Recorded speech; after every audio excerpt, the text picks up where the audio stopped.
apa ya hari ini? Dah start ke? Hai semua, bersua kembali dengan saya Sharon Kezia dalam siaran Suara Wanita. Seperti biasa, setiap episod kami membawakan anda kisah-kisah perkongsian kejayaan wanita tempatan kita dalam pelbagai bidang. Saya kira anda dapat mengagak apakah topik yang akan kita kupaskan. Kerana saya berada di sebuah kedai makan yang cukup terkenal di sekitar Kuching khususnya. Hari ini kita akan bersama dengan seorang tetamu yang cukup istimewa, pengasas King Laksa. Apabila saya sebut saja King Laksa, saya kira ramai dalam kalangan masyarakat negeri Sarawak secara amnya, masyarakat di sekitar Kuching secara khususnya pasti pernah menikmati atau mencuba laksa yang disajikan di kedai ini. Hari ini saya membawakan anda pengasas King Laksa, Puan Alia Mona Jikim. Jom kita pergi cari beliau.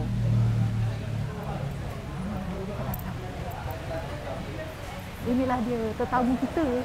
Hai Puan Mona, apa khabar? Alhamdulillah. Inilah dia, saya membawakan anda pengasas King Laksa. Cantik molek orangnya. Dan saya kira saya berada di sini pada waktu tengah hari dan saya dapat lihat bahawa kedai memang penuh dengan orang ya, mendapat sambutan sebab tengah hari. Saya kira bukan tengah hari sajalah, pagi, petang, malam memang sentiasa penuh ya. Dan saya difahamkan Puan Mona. Hari ini Puan Mona ingin tunjukkan kepada saya dan penonton resipi-resipi yang istimewa. Apa agaknya tu? Okey, ada banyak resepi istimewa. Nanti saya akan tunjukkan kepada Sharon. Jadi kita akan tunjukkan kepada anda apakah resipi ataupun menu-menu yang istimewa, semuanya dalam Suara Wanita.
Kembali lagi dengan saya Sharon Kezia bersama dengan tetamu istimewa kita, pengasas King Laksa, iaitu Puan Mona yang cantik molek orangnya. Jika anda lihat di atas meja saya ni ada 4 jenis laksa. Tapi sebentar lagi saya akan menjamu selera bersama dengan Puan Mona. Sebelum itu, kita nak tanya banyak lagi antara cabaran beliau, perjalanan hidup beliau dalam mengusahakan perniagaan laksa Sarawak. Ya Puan Mona, mungkin boleh kongsikan sedikit tentang sejarah penubuhan King Laksa.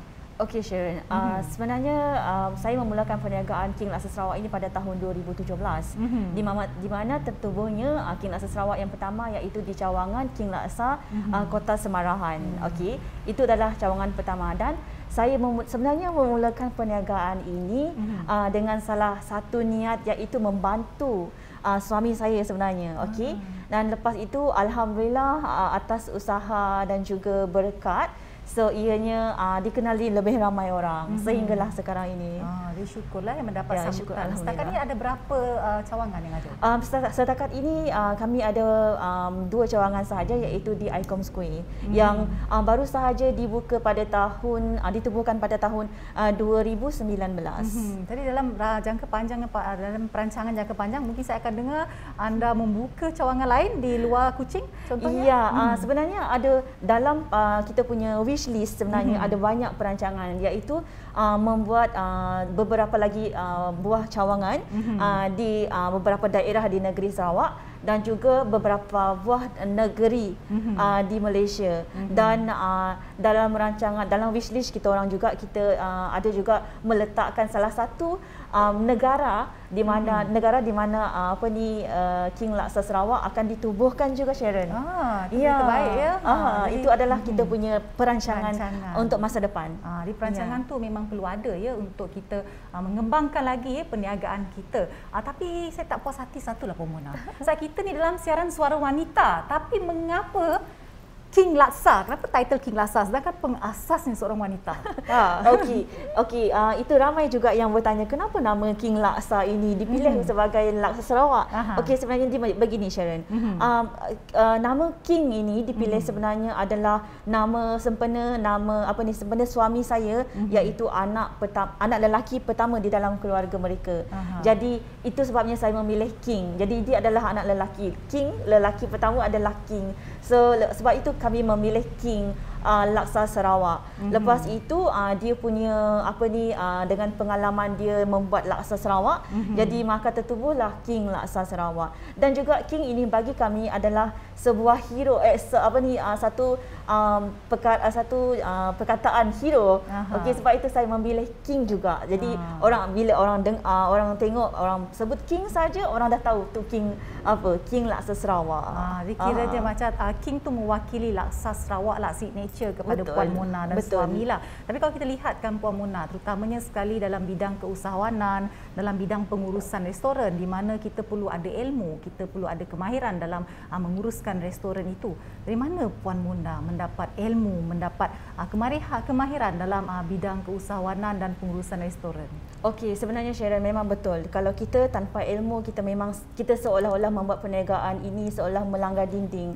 Okey, sebab itulah saya sebenarnya daripada seorang kerani yang biasa-biasa sahaja, membantu dengan niat yang membantu suami untuk membuat perniagaan, dan saya dalam masa yang sama saya mengambil sedikit pelajaran dan juga mengambil ilmu daripada sebuah agensi, iaitu Richwork International Academy, dan juga saya menuntut ilmu bersama dengan mentor saya, iaitu Datuk Haji Azizan Osman, di mana mereka membantu saya macam mana untuk handle kita punya perniagaan, seperti cash flow, seperti macam mana nak handle kita punya operation di dalam kedai. Okey, banyak yang saya belajar daripada situ. Dan saya setuju juga dengan apa yang dikongsikan oleh Puan Mona ya, tanpa ilmu ataupun kemahiran dalam apa jua bidang yang kita ceburi, kita seolah-olah melanggar tembok ya Puan Mona, terutama sekali dari segi pengurusan kewangan itu sendiri. Mungkin Puan Mona boleh kongsikan sedikit, sebab sebenarnya tadi beliau ada kongsikan dengan saya suka duka pahit manis perjalanan beliau dalam mengusahakan King Laksa ini. Betul, Sharon. Okey, sebenarnya kalau dalam setiap perniagaan semua orang ada banyak pengalaman. Okey, tapi saya nak kongsikan pengalaman yang paling saya ingat sampai sekarang ni adalah 3 perkara, iaitu yang pertama, saya punya pengalaman yang paling dahsyat, iaitu di mana saya tersalah pilih. Dahulunya saya pernah juga membuat perniagaan dengan dengan bersama-sama dengan share partner yang salah, di mana tidak ada keserasian dan juga tidak ada black and white daripada segi lawyer apa semua kan. So itu adalah salah satu kesilapan. Lepas tu yang kedua, cabaran yang kedua adalah di mana saya mempunyai situasi, bukan masalah lah, situasi di mana handle-nya, macam mana saya handle pekerja yang keluar masuk, okey, tanpa secara tiba-tiba, tanpa surat, tanpa makluman. So dekat situ adalah kesilapan yang kedua. Lepas tu cabaran yang ketiga pula adalah di mana saya tersilap menyimpan cash flow. Itu adalah kesilapan yang paling saya ingat, pegang sampai sekarang ini. Sebab semua orang boleh membuat perniagaan tapi tak semua orang dapat menyimpan cash flow.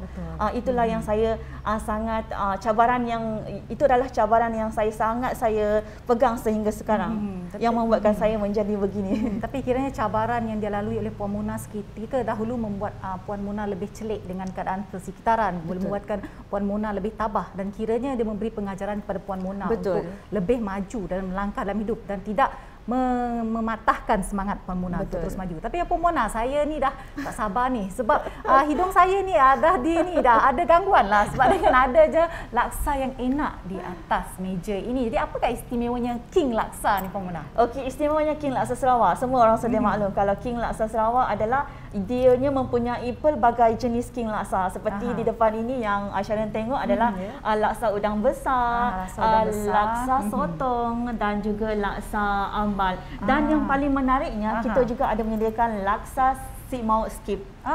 Iaitu semua bahan-bahan ini ada di dalam satu mangkuk laksa. Oh, kira yang si maut skip ni semua bahan seperti ambal, seperti sotong, seperti udang, telur semua ada sekaligus. Betul, ya.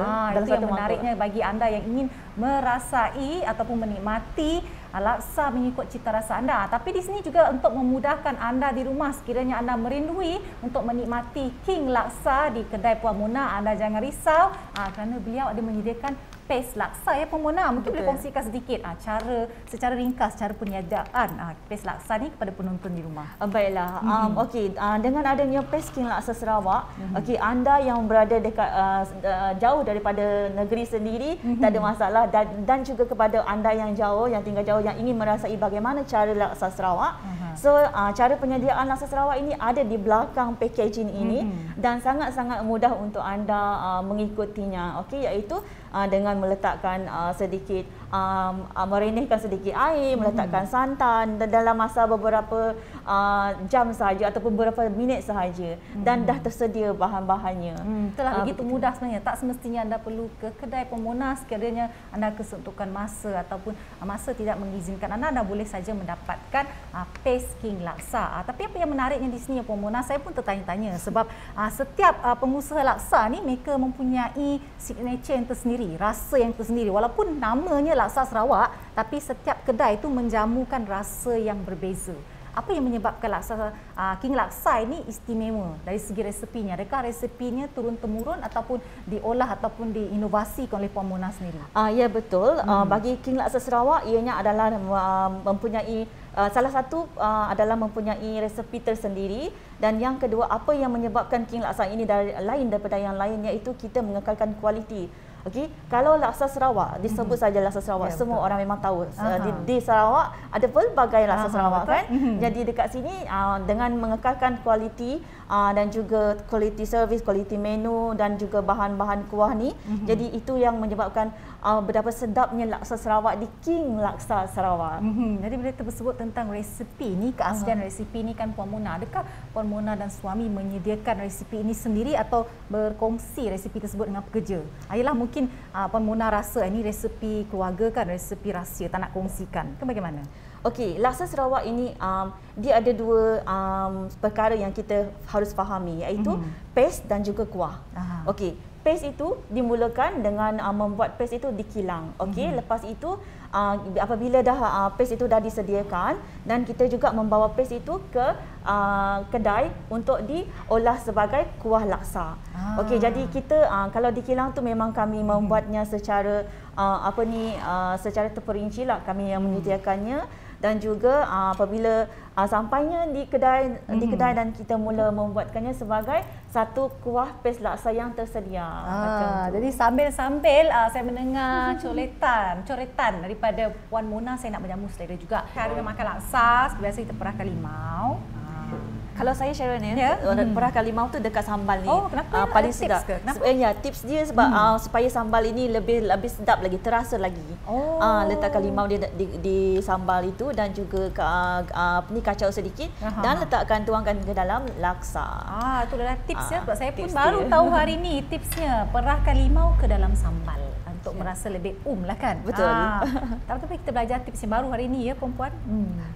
Jadi ini adalah laksa Sip Mauk Skip ya. Yes, betul. Sip Mauk Skip sebab semua bahan-bahan ada terdapat di sini seperti ambal, seperti sotong, seperti udang. Jadi kepada anda yang nak rasa semua tu, anda boleh ada order laksa Sip Mauk Skip. Jadi saya akan rasa untung saya hari ni ya, sebab hari ni saya dapat merasa pelbagai jenis laksa ni. Terima kasihlah Puan Mona ya sebab menaja saya hari ni.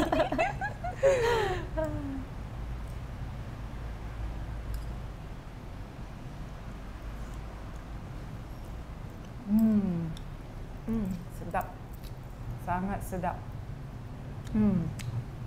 Memang mempunyai keaslian King Laksa, signature King Laksa itu sendiri. Saya tak dapat nak explain dari segi rasanya sebab rasanya saya kira bergantung pada individu, namun yang pasti rasanya sangat sedap. Dia punya teksturnya sangat kental tapi saya nak cuba ambal ni sebab ambal ni nampak menarik lah.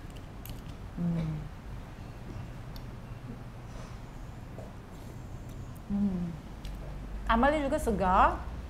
Saya dapat rasa kesegarannya, rasa kenyalnya dan rasa juicy. Dia tak begitu kering dan tak begitu basah. Jadi kepada anda semua, jika anda ini menikmati laksa Sip Mauk Skip ni, anda boleh datang saja ke King Laksa yang terdapat di dua cawangannya di Kota Semarahan dan juga di Highcombe Square.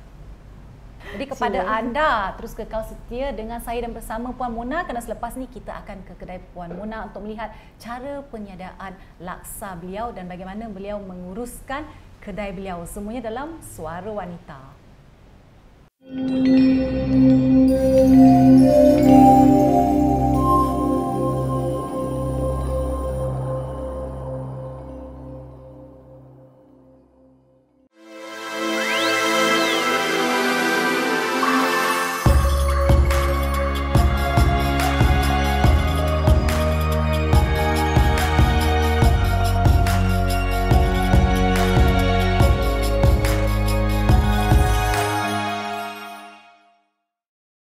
Ya, kembali lagi anda dengan saya bersama dengan pengasas King Laksa, Puan Mona kita.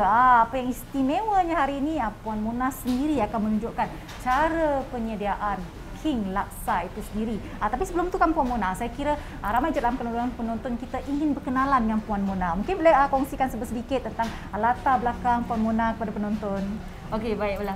Hai semua, Assalamualaikum. Saya adalah Puan Nur Alia Mona, iaitu pengasas kepada King Laksa Sarawak di bawah naungan syarikat Rizal Yasin dan Bahad.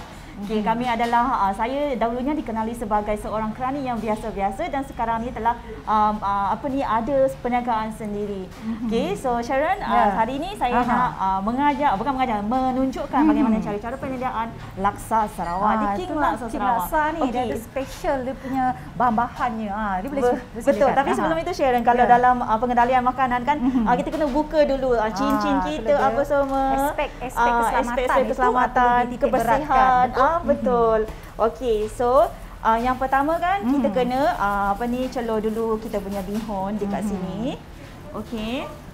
Jadi macam bihun ni, adakah King Laksa menggunakan bihun yang dibuat sendiri ataupun ada stokis yang menghantar bihun tersebut? Okey, bagus soalan tu. Okey, untuk bihun kami memang ada stokis tersendiri, iaitu memang kami kontrak ambil dia mereka. Jadi maksudnya di sini maksudnya bihun kena ada setiap hari.